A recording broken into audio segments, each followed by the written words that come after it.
มื้อนี้ก็มาเบิ่งสภาพไก่เนาะตรวจเบิ่งไก่อันนี้มีซุ้มนี่เนาะหรือว่าข้างในทึนเฮาเลี้ยงไว้โอ้นี่งามโคตรงามเลยเอามาจากสารวัตรตัวนี้ซื้อมา 8,000 บาทเนาะแต่อายุ5 เดือนงามหลาย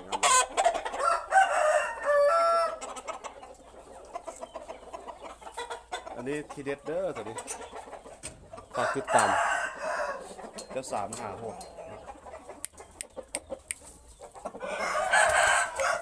ไฟนกพุทธสู้คุยกัน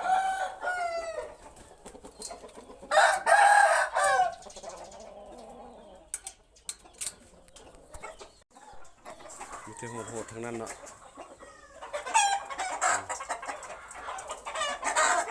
ซุ่มมาไปเลย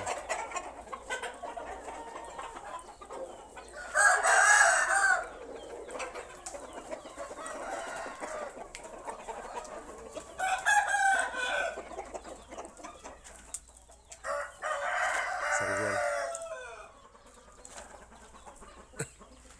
กำลังสิจัดแจงเนาะ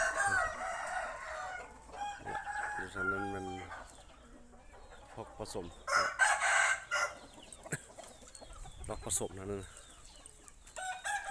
อันนี้ไก่นุ่มกำลังขึ้นมานะเยอะแยะ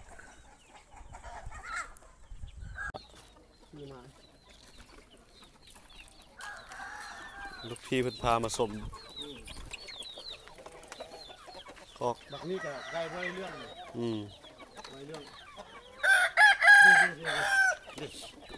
โอ้มันอยู่พี่เหรอเชื่อว่าเขาให้3 ล้านนี่นี่นี่ตัวละ3 ล้าน9 ล้าน3 ตัวทั้งไก่แม่เขาให้12 ล้านเลยไก่4 ตัวตัวบุขายเขาเห็นสีไก่ติมันคันบุเก่งนะเขาสิบนำมาเอาแมนเขาเอาไป2 ชุด3 เดือนแล้วเอาไป3 เดือนแล้วเอาไปโอ้แสดงว่าแม่นี่เป็นสุดยอดแล้วไก่แม่เนี่ยลูกมันหาก็ได้3 ชุดแล้วชุดที่3 ชุดเนี่ยคันมันบุเก่งเขาสิบนำมาเอาตลอดแมน